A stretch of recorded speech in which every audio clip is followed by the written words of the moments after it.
ಇಡಿ FIR ದಾಖಲಾಗುತ್ತೆ ಅನ್ನೋ ವದಂತಿಯ ಮಧ್ಯೆಯೇ ಇವತ್ತು ಸಂಜೆ ಡಿಕೆಶಿ ದೆಹಲಿಗೆ ಪ್ರಯಾಣವನ್ನ ಬೆಳೆಸಲಿದ್ದಾರೆ. ದೆಹಲಿಯಲ್ಲಿ ಇವತ್ತು ಸಂಜೆ ಡಿಕೆಶಿ ವಕೀಲರನ್ನ ಭೇಟಿ ಮಾಡುವಂತಹ ಸಾಧ್ಯತೆ ಕೂಡ ಇದೆ. 80ಕ್ಕೂ ಹೆಚ್ಚು ವಕೀಲರು ಆಡಿಟರ್ಸ್ಗಳೊಂದಿಗೆ ಡಿಕೆಶಿ ನಿರಂತರ ಸಂಪರ್ಕದಲ್ಲಿದ್ದಾರೆ. ಸಂಪೂರ್ಣ ದಾಖಲೆಗಳ ಪರಿಶೀಲನೆಯಲ್ಲಿ ವಕೀಲರು ತೊಡಗಿದ್ದಾರೆ. ಮಾಧ್ಯಮಕ್ಕೆ ಪ್ರತಿಕ್ರಿಯೆ ನೀಡಿದ ನಂತರ ಡಿಕೆಶಿ ಎಲ್ಲಿಗೆ ತೆರಳಿದ್ದಾರೆ ಅನ್ನುವಂತಹ ಮಾಹಿತಿ ಇಲ್ಲ. 80ಕ್ಕೂ ಹೆಚ್ಚು ವಕೀಲರು ಆಡಿಟರ್ಸ್ಗಳ ಜೊತೆ ಡಿಕೆಶಿ ನಿರಂತರ ಸಂಪರ್ಕದಲ್ಲಿದ್ದಾರೆ.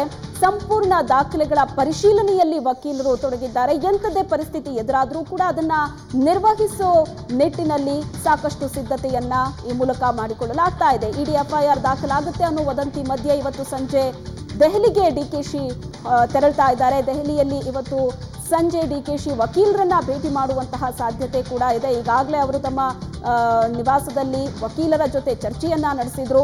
80ಕ್ಕೂ ಹೆಚ್ಚು ವಕೀಲರು ಆಡಿಟರ್ಸ್ಗಳ ಜೊತೆ ಡಿಕೆಶಿ ನಿರಂತರ ಸಂಪರ್ಕದಲ್ಲಿದ್ದಾರೆ. ಏನು ಸಂಪೂರ್ಣ ದಾಖಲೆಗಳ ಪರಿಶೀಲನೆಯಲ್ಲಿ ವಕೀಲರು ಕೂಡ ತೊಡಗಿದ್ದಾರೆ. ಮಾಧ್ಯಮಕ್ಕೆ ಪ್ರತಿಕ್ರಿಯೆ ನೀಡಿದ ನಂತರ ಡಿಕೆಶಿ ಎಲ್ಲಿಗೆ ತೆರಳಿದ್ದಾರೆ ಅನ್ನೋದರ ಬಗ್ಗೆಯೂ ಕೂಡ ಮಾಹಿತಿ ಇಲ್ಲ.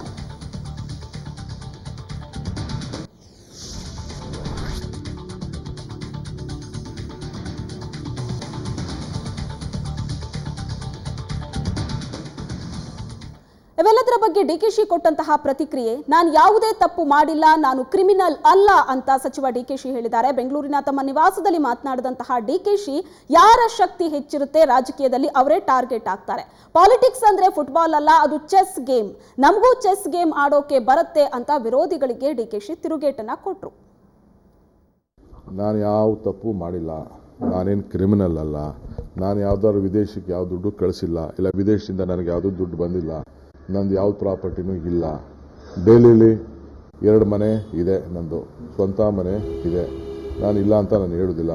ಅಲ್ಲಿ ಯಾವ ದುಡ್ಡು ಇಲ್ಲ, ನನ್ನ ದುಡ್ಡು ಏನಿದೆ ನಂದು ಅಂತ ನನ್ನ ದುಡ್ಡು ನಾನು ಡಿಕ್ಲೇರ್ ಮಾಡ್ಕೊಂಡಿದ್ದೀನಿ. ನನಗಿರೋ ದುಡ್ಡು ಯಾರ್ದ ನಮ್ಮ ಫ್ರೆಂಡ್ಸ್ ಹತ್ರ ಇರೋ ಮನೆ ಅವ್ರದ್ದು ದುಡ್ಡು ಅಂತ ಅವ್ರವ್ರು ಡಿಕ್ಲೇರ್ ಮಾಡ್ಕೊಂಡಿದ್ದಾರೆ. ಅರ್ಥ ಆಯ್ತಾ? ಅವರವರೆಲ್ಲ ಇನ್ಕಮ್ ಟ್ಯಾಕ್ಸ್ ರಿಟರ್ನ್ಸ್ ಎಲ್ಲ ಫೈಲ್ ಮಾಡಿದ್ದಾರೆ. ಕಾನೂನಿದೆ, ಏನು ಬೇಕಾದ್ರೂ ಅಧಿಕಾರಿಗಳು ಹೇಳ್ಬೋದು, ಏನು ಬೇಕಾದ್ರೂ ತೀರ್ಮಾನಕ್ಕೆ ಬರ್ಬೋದು. ಕಾನೂನಿದೆ, ನ್ಯಾಯಾಲಯ ಇದೆ, ನ್ಯಾಯಾಲಯಕ್ಕೆ ಗೌರವ ಕೊಡ್ತೀನಿ. ಪ್ರಜಾಪ್ರಭುತ್ವದ ವ್ಯವಸ್ಥೆ, ಸಂವಿಧಾನ ಅವ್ರಿಗೂ ಗೌರವ ಕೊಡ್ತೇನೆ. ಇನ್ಯಾವ ನೋಟಿಸ್ ಬಂದರೂ ಸ್ವೀಕಾರ ಮಾಡ್ಲಿಕ್ಕೆ ಸಿದ್ಧನಿದ್ದೇನೆ, ಹೋಗಿ ಉತ್ತರ ಕೊಡ್ಲಿಕ್ಕೂ ನಾನು ಸಿದ್ಧನಾಗಿದ್ದೇನೆ. ಅದು ಏನೇನೋ ವಿಚಾರಗಳು ನಾನು ಈಗ ಹೇಳಲ್ಲ, ಯಾರೇ ಆ ವಿಚಾರ ನಾನು ಈಗೇನು ಹೇಳುವುದಿಲ್ಲ. ಪಾಲಿಟಿಕ್ಸಲ್ಲಿ ಗೌಪ್ಯವಾಗಿ ಏನೇನೋ ನಡೆದಿರ್ತದೆ. ಈಗ ನಮ್ಮ MLAs ಹತ್ರನೂ ಕೆಲವರೆಲ್ಲ ಏನೇನೋ ಮಾತಾಡಿದ್ದಾರೆ, ಏನೇನೋ ಆಮಿಷಗಳನ್ನು ಒಡ್ಡಿದ್ದಾರೆ. ಅವೆಲ್ಲ ನಮ್ಮ MLAs ಎಲ್ಲ ಬಂದು ನಮಗೆಲ್ಲ ತಿಳಿಸಿದ್ದಾರೆ. ನಮಗೂ ವಿಚಾರ ಎಲ್ಲ ಗೊತ್ತಿದೆ. ಅದೆಲ್ಲ ಬೇರೆ ಅಂಗಳ. ಅದಕ್ಕೊಂದು ಬೆಂಗಳ ನಾನು ಹೇಳಿದ್ದೀನಲ್ಲ, politics is not a football, it is a chess game. Target ಅಂತ ನೋಡ್ರಿ, ಹಣ್ಣು ಕೆಂಪಾದರೆ ಕಲ್ಲು ಹೊಡಿತಾರೆ, ಇಲ್ಲಾಂದ್ರೆ ಯಾರು ಕಣ್ಣು ಹೊಡಿತಾರೆ? ಯಾರು ಚೆನ್ನಾಗಿರೋರು ಹೋಯ್ತಾ ಇದ್ರೆ ನೋಡ್ತಾರೆ, ಯಾರು ಕುರುಡಿನೋ ಕುರುಪಿನೋ ಯಾರು ನೋಡ್ತಾರಾ? ಯಾರು ನೋಡೋದಿಲ್ಲ. ಸೊ ಹಂಗೆ ಯಾರು ಸ್ವಲ್ಪ ಅವರ ಶಕ್ತಿ ಇದೆ ಅಂದರೆ, ನೀನು ಮುಷ್ಟಿಯಾಗಿ ಚೆನ್ನಾಗಿದ್ಯಾ ನೀನು ಅಂತ ಹೇಳಿದ್ರೆ, ನೀನು ಎಲ್ಲರನ್ನು ಹುಡುಗ ಭಾಳ ಹೀರೋ ಇದ್ದಂಗಿದ್ದಾರಪ್ಪ ಅಂತ ಹೇಳ್ತಾರೆ. ಸೊ ಹಂಗೆ ನೋಡ್ತಾ ಇದ್ದಾರೆ. ನಾನು ಸುಮಾರು 40 ವರ್ಷ ಆಯ್ತಲ್ಲ, ಬೇಕಾದಷ್ಟು ಏಟು ಉಳಿ ಏಟು. ಈ ಚಪ್ಪಡಿ ಬಂದೆ, ಚಪ್ಪಡಿ ಇಲ್ಲಿ ಬರಬೇಕಾದ್ರೆ ನೋಡಿ ಸವಿತಾ ಇದೆ. ಅದು ಅದೇ ಚಪ್ಪಡಿಗೆ ಏಟು ಹೊಡೆದು ಉಳಿ ಮಾಡಿದ್ರೆ, ಇದನ್ನು ಉಳಿಲೆಲ್ಲ ಚೆನ್ನಾಗಿ ಏಟು ಹೊಡೆದ್ರೆ ಅದು ವಿಗ್ರಹ ಆಗ್ತದೆ, ವಿಗ್ರಹ ಆಗೋಗ್ತದೆ. ಹಂಗೆ ಈ ಏಟು ಬಿದ್ದಾಗ ಜನ ಭಾಳ ಉಳಿ ಏಟು ಬಿದ್ದ ಮೇಲೆ ಅದು ವಿಗ್ರಹ ಆಗೋ ಸಂದರ್ಭ ನಿರ್ಮಾಣ ಆದರೆ ಎಲ್ಲರೂ ಅದ್ರ ಮೇಲೆ ಕಣ್ಣಿರ್ತದೆ. ಈ ಬಗ್ಗೆ ಹೆಚ್ಚಿನ ಡೀಟೇಲ್ಸ್ ಅನ್ನ ಕೊಡ್ತಾರೆ ನಮ್ಮ ಪ್ರತಿನಿಧಿ ಶರತ್, ನೇರ ಸಂಪರ್ಕದಲ್ಲಿದ್ದಾರೆ. ಶರತ್, ಡಿಕೆಶಿ ಪ್ರಕರಣಕ್ಕೆ ಸಂಬಂಧಪಟ್ಟ ಹಾಗೆ ಸಾಕಷ್ಟು ಬೆಳವಣಿಗೆಗಳಾಗ್ತಾ ಇದೆ. ಒಂದು ಕಡೆ ವಕೀಲರ ಜೊತೆ ನಿರಂತರವಾಗಿ ಡಿಕೆಶಿ ಸಂಪರ್ಕದಲ್ಲಿದ್ದಾರೆ ಅಂತ, ಮತ್ತೊಂದು ಕಡೆ ನಾನು ಯಾವುದೇ ತಪ್ಪು ಮಾಡಿಲ್ಲ, ನಾನು ಕ್ರಿಮಿನಲ್ ಅಲ್ಲ ಅನ್ನುವಂತಹ ಸ್ಟೇಟ್ಮೆಂಟ್ ಅನ್ನು ಕೂಡ ಡಿಕೆಶಿ ಕೊಟ್ಟಿದ್ದಾರೆ. ಸದ್ಯಕ್ಕೆ ಏನೆಲ್ಲ ಬೆಳವಣಿಗೆಗಳಾಗ್ತಾ ಇದೆ, ಏನೆಲ್ಲ ಅಪ್ಡೇಟ್ ಸಿಗ್ತಾ ಇದೆ? ಶ್ವೇತಾ, ಈಗಾಗಲೇ ಅವರು ಸ್ಪಷ್ಟವನ್ನು ಪಡಿಸಿರುವುದು ಇದುವರೆಗೂ ಕೂಡ ಯಾವುದೇ ರೀತಿಯಾದಂಥ ನೋಟಿಸ್ ಬಂದಿಲ್ಲ. ಒಂದು ವೇಳೆ ಬಂದರೆ ಅದನ್ನು ಎದುರಿಸ್ತೀನಿ, ನಾನು ಯಾವುದೇ ರೀತಿ ಭಯ ಪಡುವ ಅಗತ್ಯ ಇಲ್ಲ ಅಂತ ಒಂದು ಸ್ಪಷ್ಟಪಡಿಸಿದ್ರು. ಇದರ ನಡುವೆ ಇದೆಲ್ಲ ಅಂದರೆ IDFIR ಆಗುತ್ತೆ ಅನ್ನೋ ಒಂದು ವದಂತಿಯ ನಡುವೆ ಇವತ್ತು ಸಂಜೆ ದೆಹಲಿಗೆ ತೆರಳ್ತಾ ಇರುವಂಥದ್ದು. ದೆಹಲಿಗೆ ಅಂದರೆ ಮುಖ್ಯಮಂತ್ರಿ ಕುಮಾರಸ್ವಾಮಿ ಅವರು ಏನೊಂದು ನಿಯೋಗ ಕೊಂಡೊಯ್ತಾ ಇದ್ದಾರೆ ದೆಹಲಿಗೆ, ಸರ್ವಪಕ್ಷ ನಿಯೋಗ. ಅದರಲ್ಲಿ ಆ ನಿಯೋಗದ ಜೊತೆ DK ಶಿವಕುಮಾರ್ ಕೂಡ ಹೋಗ್ತಾ ಇದ್ದಾರೆ. ಅಲ್ಲಿ ದೆಹಲಿಯಲ್ಲಿ ವಕೀಲರನ್ನ ಭೇಟಿ ಆಗೋ ಸಾಧ್ಯತೆ ಇದೆ ಅಂತ ಹೇಳಲಾಗ್ತಾ ಇದೆ. ಯಾಕೆಂದರೆ ಈ ಹಿಂದೆ IT ಕೇಸ್ ಏನೆಲ್ಲ ದಾಖಲಾಗಿತ್ತು ಆವಾಗೆಲ್ಲ ಕೂಡ ದೆಹಲಿಯಲ್ಲಿ ಹಿರಿಯ ವಕೀಲರು ಕಪಿಲ್ ಸಿಬಲ್ ಸೇರಿದಂತೆ ಹಿರಿಯ ವಕೀಲರನ್ನ ಭೇಟಿ ಮಾಡಿ ಅವರಿಂದ ಅಂದರೆ ಏನೆಲ್ಲ ಮಾಡಬೇಕಾಗೋ ಸಾಧ್ಯತೆಗಳಿದೆ ಅದನ್ನೆಲ್ಲವೂ ಕೂಡ ಚರ್ಚೆ ಮಾಡ್ತಾ ಇದ್ರು. ಈ ಬಾರಿಯೂ ಕೂಡ ಅದನ್ನೇ ಮಾಡುವ ಎಲ್ಲ ಸಾಧ್ಯತೆಗಳಿದೆ. ಇದರ ಬಗ್ಗೆ ಕೂಡ ಅವರು ಒಂದು ಉತ್ತರವನ್ನು ಕೊಡ್ತಾರೆ.